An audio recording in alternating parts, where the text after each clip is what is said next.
a lot of people, military or just like Black Americans that I know, they don't really trust traditional therapy, but they trust me to find good stuff that works for me and bring it to them, and we figure out how to make it all work for each other.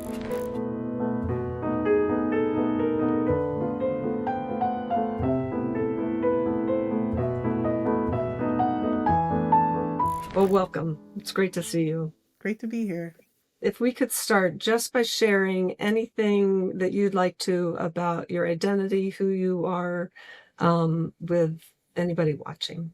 My name's Sha, and I'm a Black American millennial woman.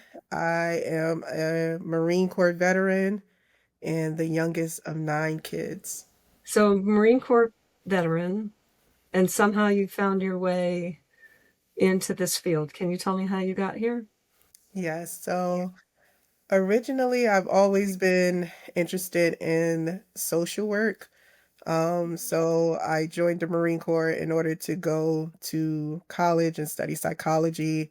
And then I switched my major to social work.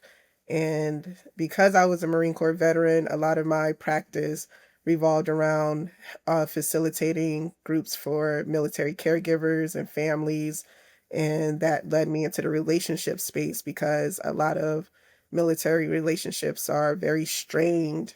And I kind of joke that people love getting married, but we also love getting divorced in the military because they also tell you as you're going through boot camp that if the Marine Corps or if the military wanted you to have a family, they would issue you one.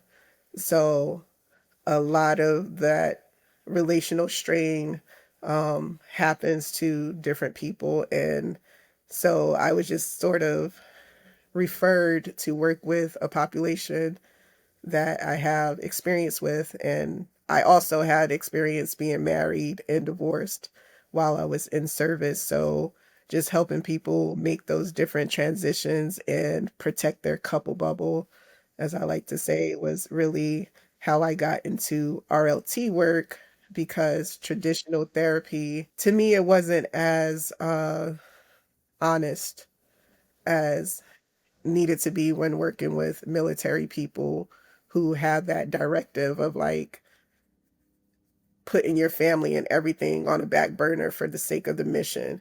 So when bringing RLT into the military space, it seemed like a really good fit because we could really speak truth to power and do something different. Did that come naturally for you, or was it a muscle that you needed to develop? I think it came naturally for me just because I'm so family oriented that telling me that I can't be with my family is just crazy. If you want the best of me, then my family needs to be okay. So I always challenged that. And I was just happy that I had a framework within RLT to help me let people know it's okay to push back. Was some of that ability to push back also being the youngest of 9, or was it really more your military? Yes, it was actually being the youngest of 9, and my family and I always joked because when I told them that I would be joining the Marine Corps, everybody didn't believe that I had it in me. And I said, like, if I can take orders my whole life from my sisters and everything, I can take orders in boot camp. And I did it. So Did that give you a good grounding in it? it really did. Because a lot of people, they go into the military to become a better version of themselves. But some people, if they come straight out of high school with no life experience, then they go into the military to form an identity.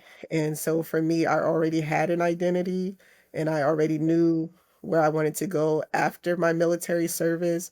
So having my family and friends really be my anchor helped me balance that life with um, the life I came from, basically. It's funny because as a visitor to this, because I haven't been in the military, it sounds like a system that's pretty steeped in patriarchy. And what you're describing is something that I don't know if it's explicitly said, but just implicitly we're going to make decisions for you that are going to impact your couple relationship or your family. How soon into the military did you become acutely aware of that? Right away, like as soon as you get to boot camp, you only get one phone call. And after that, it's like, forget about your family.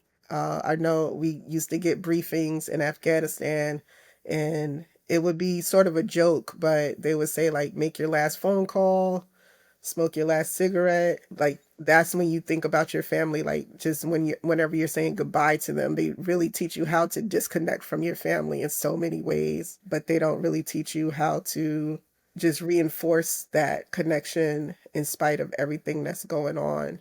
And it was only one person who told me, because I got the idea like, okay, I'm deployed, let me not focus on my family, let me just focus on a mission.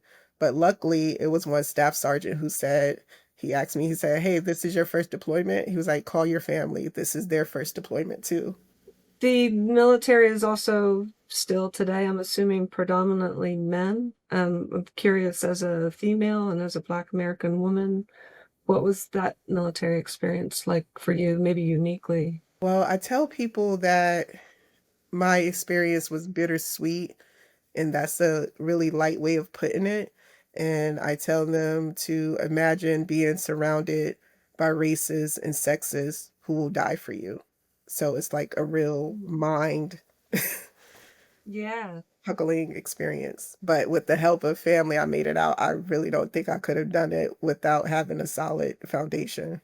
And I see how people who don't have that, that's where like substance abuse and depression and even suicide comes in at, because you have no grounding. So let me go back, because I got stuck on that sentence. Racist and bigots who will die for you. Is that what you said? Yes.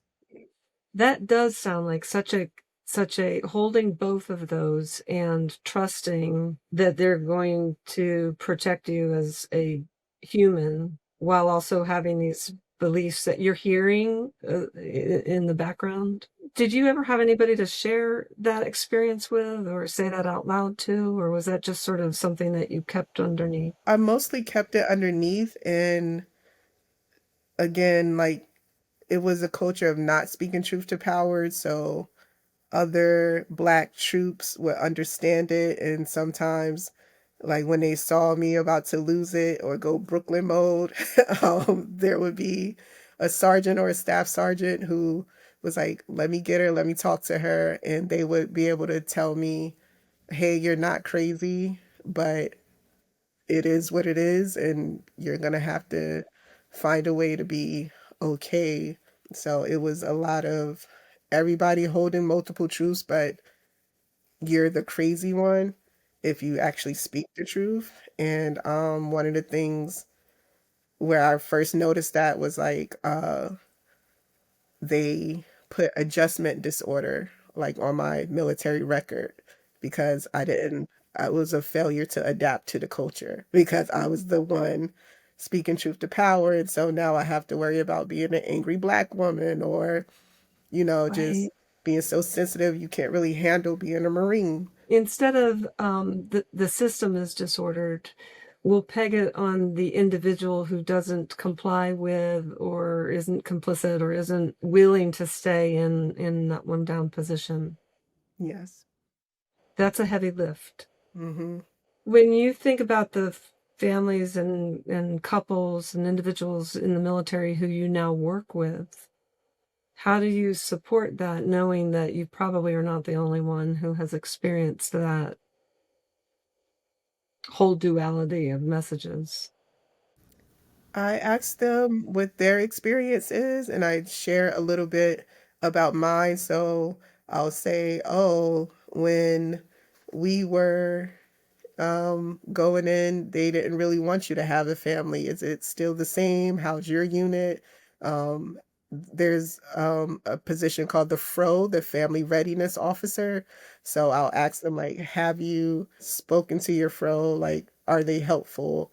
And some people will say, like, yes, still the same culture, and the FRO isn't really helpful. Or some people will say that they've created their own community amongst the other military wives, and they figure it out themselves outside of the system that they've been told to, I guess, adapt to. So in that role as a social worker or as a coach, you're kind of lending your wise adult to them, making sure that they know that they're seen and heard. And I'm assuming helping them cultivate their own wise adult for being able to also see it and validate it rather than think that they're crazy or think that they're insubordinate or think that they have an adjustment disorder or whatever else. That sounds like such important work. It really is. And something I ran into also was the is typically the wives being really one down about their position because they get told, they're the support roles. So don't bother the military member with like the little mundane things of family life because Right. he's taken on the big picture things of protecting the country. And so there's so much that goes without the military person knowing. And now he feels like I'm not even welcome in my own home. I can't even make decisions. I'm not even informed, but she thinks she's protecting him. So again, just speaking all that truth to power and saying like this is what's happening, that stance of RLT. Yeah. And kind of recognizing that you can see it and you can name it and you can talk about it, and it by definition is a system that isn't changing quickly. So people who are in that system, unlike children who grow up and can kind of choose a different system or choose a different relationship, as long as people are in the military today, that those are the constraints with which they live under. And then layer that on top of being female or being a Black female, that it becomes, I would imagine, even a heavier lift. There are a lot of people that are trained to work with military families. And do you know of any other RLT trained people who are working with military families? There's a lot of people who are trained to work with military families, but not RLT. So all my training was essentially, not to sound flippant, but it was very much the standard training of tiptoe around the man. And his diagnosis is like of PTSD and things like that. And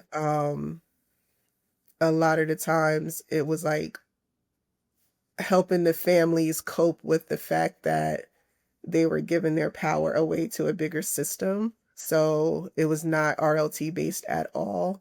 And it just took me being me and asking different therapists about how can I speak truth to power, and people saying like, you would really like Terry Real's work. You should look into Terry Real. And as soon as I looked into him, I took the relationship grid assessment quiz and I found where I was on the grid and it just blew my mind. And I was like, I'm signing up for his next training right away. Where you were on the grid a surprise to you?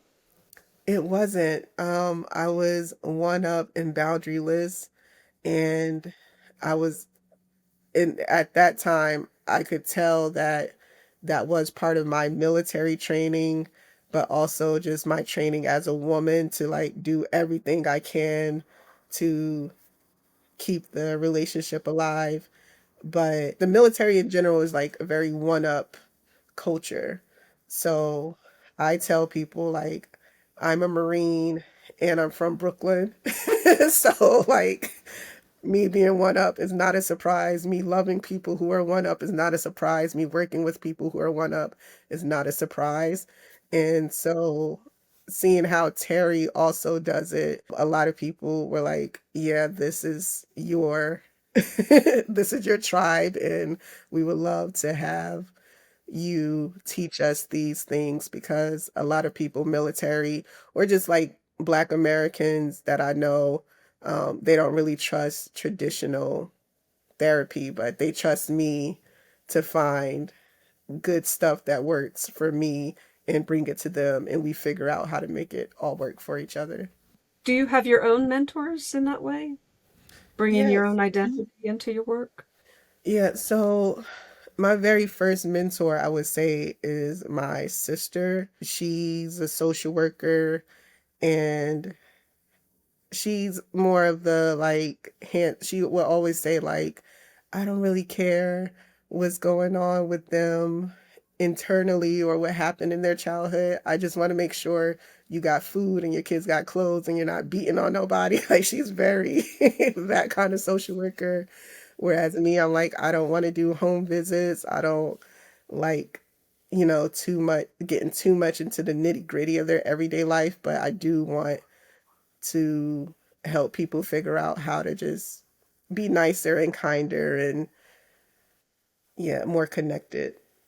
So So, when you say from your experience that I think you said black people, I don't think you said black military people, but may not trust therapy. So that's a broad statement. So I want to make sure you're of course speaking for yourself and your experiences. How do you adapt your work to meet the needs of the clients that you work with so that it does feel like a fit and it does feel useful and supportive to them?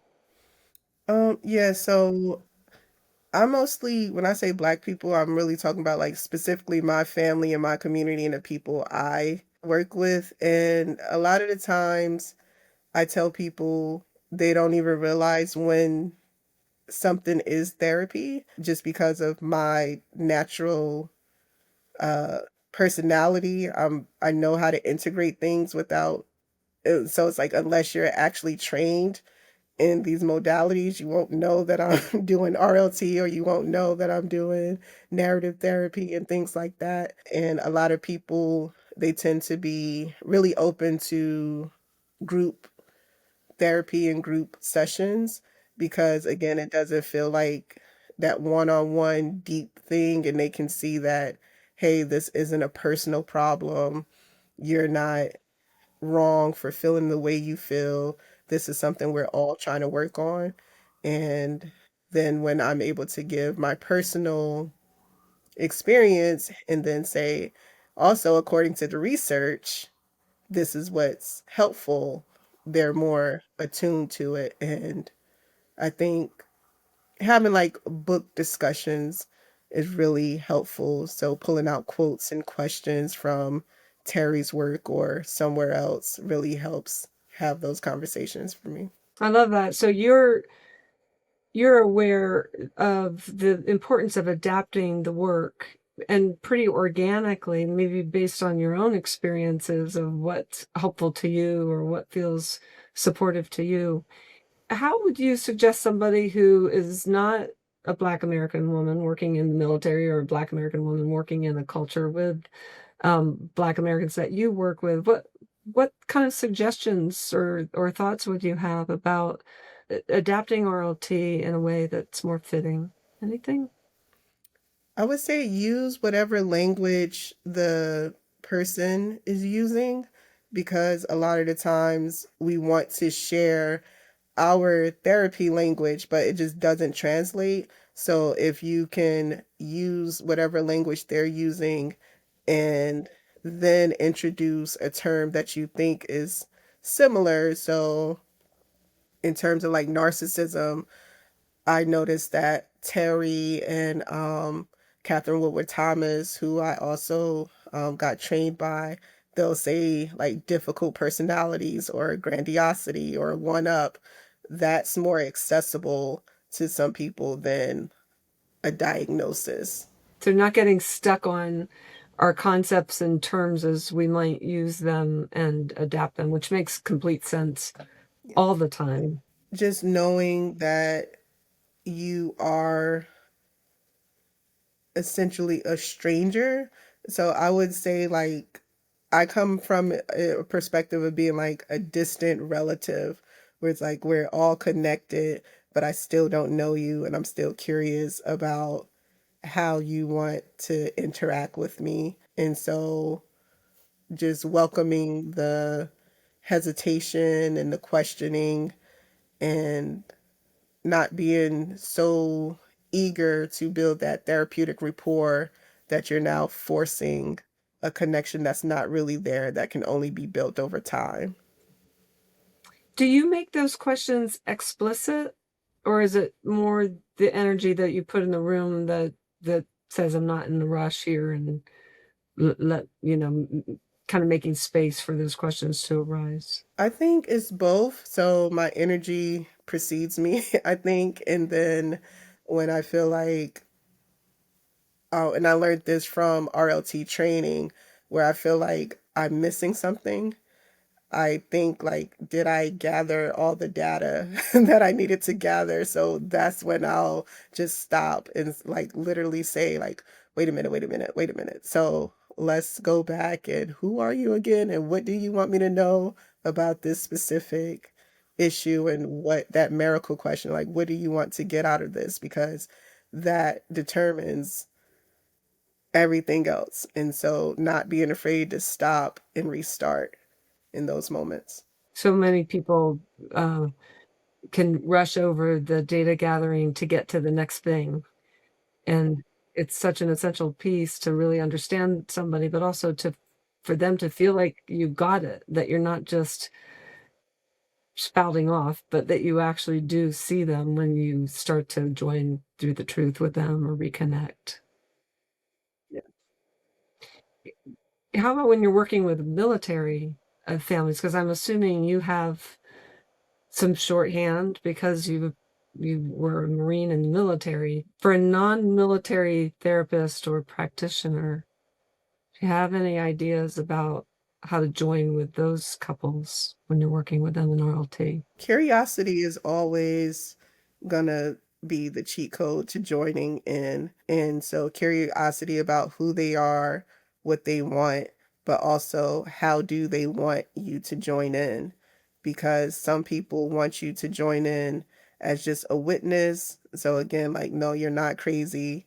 Like that validation, I think that's the more traditional therapy. And then some people want you to join in as an advocate. So it's like, how do we change this system or at least change our participation in this system? And so just being curious about what they want and also about how they want to go about it, because some people want to take like the slower road so they can process everything as it's going on. And some people want to like just get it done, just because time or that's just their preference. But trying to join with somebody without knowing exactly how to join, that can be really nerve-wracking for people, especially if they don't already trust therapists. Because if you try to join from a I'm a therapist, I know what to do position, you're going to get a bunch of feedback that's like, or pushback, and it's going to do more harm than good. So literally just checking in. I love how Terry will always ask people like, what's it like to hear me say that?